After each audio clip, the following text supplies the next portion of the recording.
Good evening. Thanks for joining us. The Jefferson Parish Sheriff's Office tonight, within the past hour, had a news conference to address everything that happened on the Crescent City connection tonight.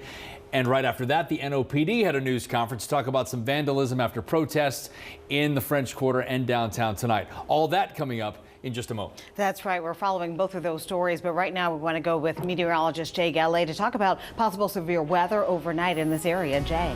Yeah, Gina, Scott, there is a chance that we've got a tornado watch that's just to our west, and we're expecting that to start moving toward the east. You see behind me a little bit of fog out there and some low clouds, but there it is. So until 2 a.m., we've got this tornado watch in effect. That means conditions are favorable for tornadoes and severe thunderstorms. It will most likely move toward the east. It will most likely shift eastward here in the next hour or so. We could see some more severe thunderstorms tomorrow afternoon. I'll explain that in just a few minutes. All right, Jay, thanks. You can keep track of the storms as the weather moves in with the WDSU weather app. You can use the live radar and get up-to-date information with weather alerts. Doing the right thing for the right reasons at the right time has led to this tragic happenstance. From a domestic dispute to an hours-long standoff tonight, the man suspected of gunning down a Westwego police officer and a pregnant woman is in police custody. This intense situation brought in law enforcement from several agencies, and WDSU has been on this story since early this morning. Our team coverage continues now. We begin with reporter Jennifer Crockett, who is in Harvey, where a news conference just wrapped up. Jennifer? Well, Scott, Chief Munch from Westwego joined members of Louisiana State Police and Jefferson Parish Sheriff Newell Norman to tell us how today's tragic events unfolded. He said that 32-year-old Sylvester Holt Jr. shot himself in the chest high over the Mississippi River Friday, 7 hours after Jefferson Parish Sheriff's deputies and Louisiana State Police troopers surrounded him. Again, a gun loaded with 17 more bullets recovered from the bridge. It's a violent ending to a tragic day that started in Marrero at 6:30 this morning. Investigators said Holt was identified as a suspect because he fled in a U-Haul truck he rented. Jefferson Parish Sheriff Newell Norman said Holt then confessed on the bridge to shooting both Officer Louvier and Holt's ex-girlfriend Simone Veal. Sheriff Norman described how both victims died. Officer Louvier, we believe, was rendering assistance and trying to assess the condition of Miss Veal. And while leaning over and involved in that assessment, Sylvester Holt pulled a gun and shot him in the head. The fatal shooting of Officer Louvier, a Marine, husband and father of 2 young children, and Simone Veal, Holt's ex-girlfriend, who was 8 weeks pregnant, the most recent charge in a violent past. Holt accused of treating women and police as targets for at least the last 8 years. Norman said multiple women had filed protective orders against Holt. In 2008, Holt was sentenced to 30 days in jail for battery of a police officer. Then in September of last year, he was arrested and released 2 days later on bond, charged with aggravated assault with a firearm for allegedly threatening the life of a different ex-girlfriend. And this year, Holt investigated again. This time, he was accused of raping a woman in Metairie. She decided not to press charges, and without a willing witness, the Jefferson Parish DA dropped the charges. Holt walked free a little over a week ago. Frustration, anger, anxiety, helplessness. How many words can I put out there? The range of emotions today. Law enforcement involved in a manhunt for an individual that shot and killed one of our brothers and another woman. And then hours later, we're trying to talk him off the bridge and save his life. State police said that after Holt shot himself on the bridge, he was removed by EMS and taken to University Medical Center, which is where he is now. Once he's released, he will face multiple charges, including 2 counts of first-degree murder and a count of feticide. Reporting in Harvey, I'm Jennifer Crockett, WDSU News. Jennifer, thank you. Traffic was backed up a long way during the standoff this afternoon. Drivers were caught in the congestion along parts of I-10 and on surface streets as well. Nearly 4 hours after the standoff began, authorities finally opened one of the lanes of the Crescent City connection to allow traffic to move back to the West Bank. Here's a look at the traffic right now around the bridge. You can see things are moving pretty well, a stark contrast to what we saw earlier today. WDSU reporter Travers Mackel continues our team coverage now. He has more on what it took to end that stalemate with police. We are here on the riverfront on the East Bank by the Port of New Orleans, and this is where everything ended for Sylvester Holt. Up there on the westbound side of the Crescent City connection. Around 11 o'clock, JPSO got a tip that somebody matching Holt's description was on the edge of the bridge threatening to jump. So they got out here with the SWAT team, and it became a very active scene. They were out here for about 6 hours, at times pleading with him to come up and not jump. They at one time tossed Holt a cell phone. He made numerous calls. They then tossed him a pack of cigarettes. He was smoking cigarettes up there, pacing back and forth, deciding if he was either going to jump and take his own life or surrender to police. Day quickly turned to night. Once again, the westbound lanes completely shut as officers were pleading with Holt to come off the bridge. At one time, he got on his knees, put his hands above his head, and they had SWAT officers trained on him with a gun, but he still did not surrender. Once again, day turned to night, and then you heard a gunshot. According to state police, Holt shot himself once in the chest. That's when we saw a paramedic head down to work on him. Then a SWAT team officer hoisted him up to the roadway where he was taken to an area hospital. The entire situation involving Holt on the Crescent City connection lasted about six and a half hours and shut down one of the busiest bridges in the state of Louisiana. Reporting at the riverfront, I'm Travers Mackel, WDSU News. All right, Travers, thanks. Simone Veal had only recently moved into her neighborhood, and Officer Michael Louvier was known and loved in his. WDSU's Heath Allen spoke with neighbors to find out more about them.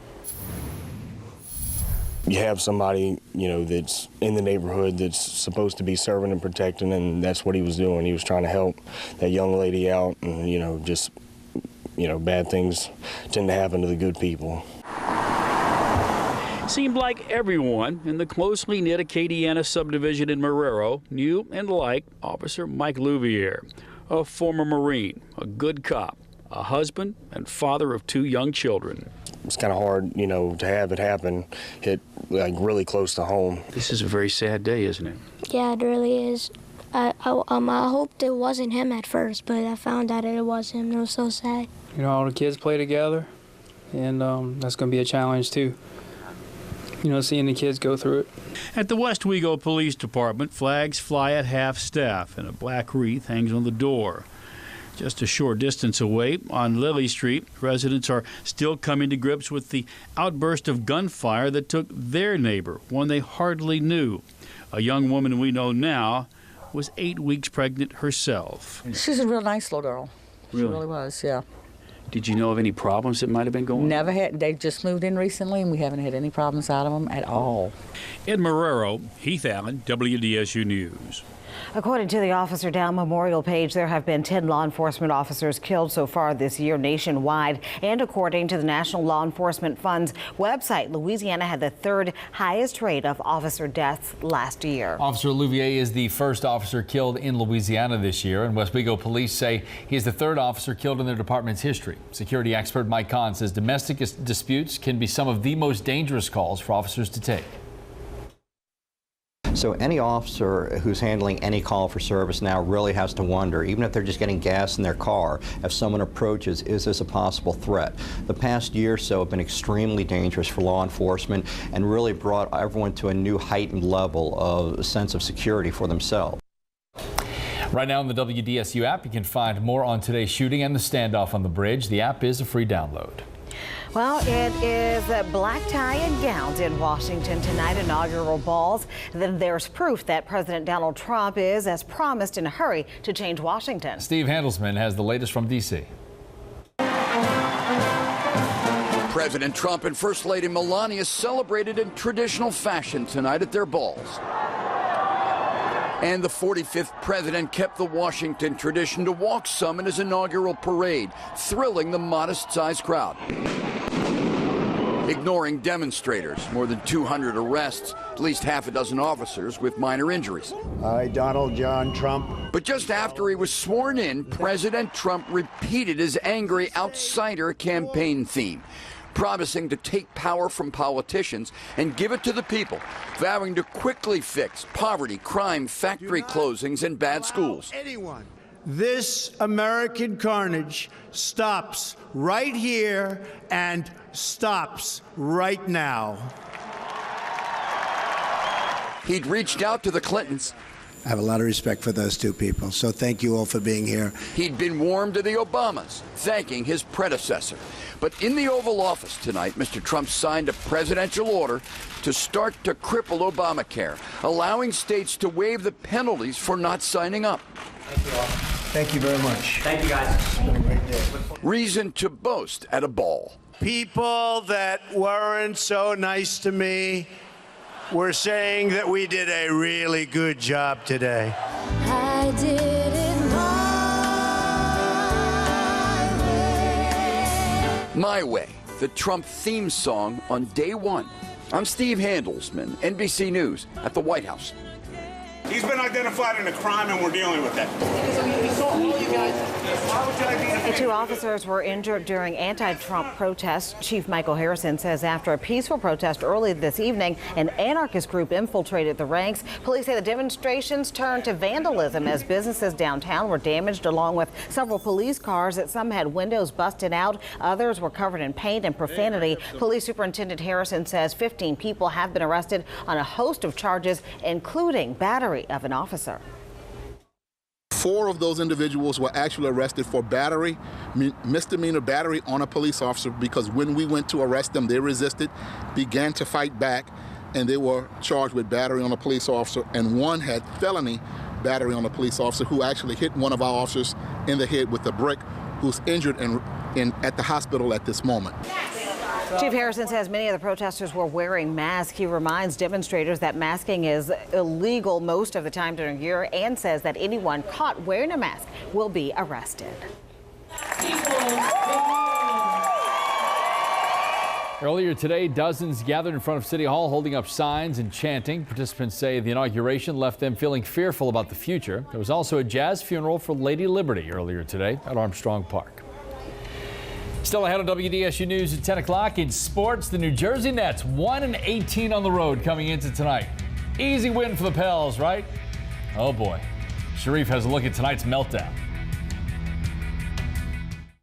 It has been a very busy news day from early this morning to about an hour and a half ago when the Jefferson Parish Sheriff's Office wrapped up a news conference recapping a shooting of a police officer and a pregnant woman early today. That's right. Our Jennifer Crockett is live in Harvey with this update. Jennifer. Well, Gina, 32-year-old Sylvester Holt is the suspect in this case, and police say that he has a violent and long criminal history. They also said that he confessed to the shooting of that officer and his ex-girlfriend while he was on the bridge this morning. Today's fatal shooting of Officer Louvier, a Marine, husband and father of 2 young children, and Simone Vale, Holt's ex-girlfriend, who was 8 weeks pregnant, the most recent in that long, violent past. Jefferson Parish Sheriff Newell Norman described how he says Holt killed both of those victims. Frustration, anger, anxiety, helplessness.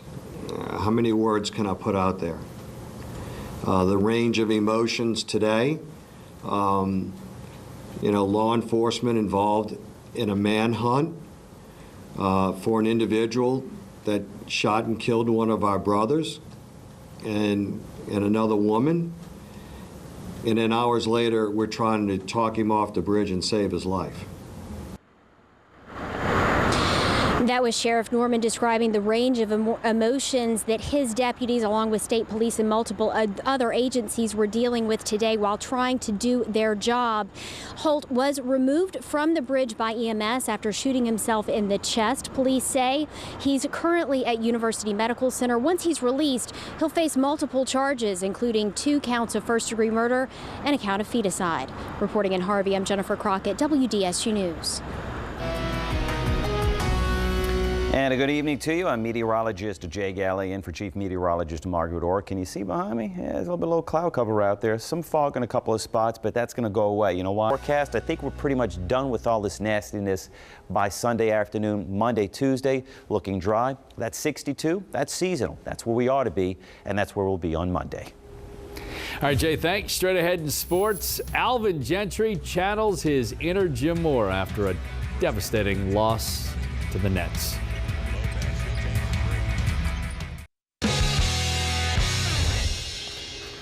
We said the Pelicans can't afford to lose games to a team like the 8-33 Nets, who came into this game 1-18 on the road, and by the way, riding an 11-game losing streak. But as they would say, the Nets have to eventually win a game, and that game, of course, came against the Pelicans. A major setback for the Pels, as the Nets did to them what the Pels did to the Magic Wednesday, and that's embarrassed them. It looked good early on thanks to AD. He had 22 in the first half. Pels up by 9. However, Davis wouldn't score again. He would leave the game in the third quarter, and the Nets would just take over between the legs to Rondé Hollis Jefferson. Nets up 11 at second half. Even uglier, Brook Lopez from the wing, the big man, a 3 to put the Nets up by 19. Lopez finished with 23 points. Third quarter, it's 92-74. Karis LeVert with a wide open lane, no defense at all. Later in the third, Quincy AC, the triple. The Nets shot 50% from the field, 15 threes, the second most points the Pels have given up in franchise history, losing 143-114. Alvin Gentry, well, went kind of Jim Mora. I can sit up here and I can BS you guys and say, well, you know, this happened and they made shots and, you know, no, they kicked our, you know, in just plain English, they kicked our in every phase of the game they did. You know, three-point shooting, rebounding, hustling, driving the ball to the basket, everything that you can talk about basketball. There was not one phase of the game that we won, not one. Safe to say, Coach Gentry not happy. May not be happy when he looks at his schedule. Games don't get any easier. Cavs, Thunder, and Spurs all at home next week starting on Monday. Sean Payton did some house cleaning a couple weeks ago. That included the firing of defensive line coach Bill Johnson, but could Payton replace Johnson with a former head coach? According to the Sporting News, the Saints interviewed former 49ers coach Jim Tomsula for the opening left behind by Johnson. Tomsula didn't coach last season.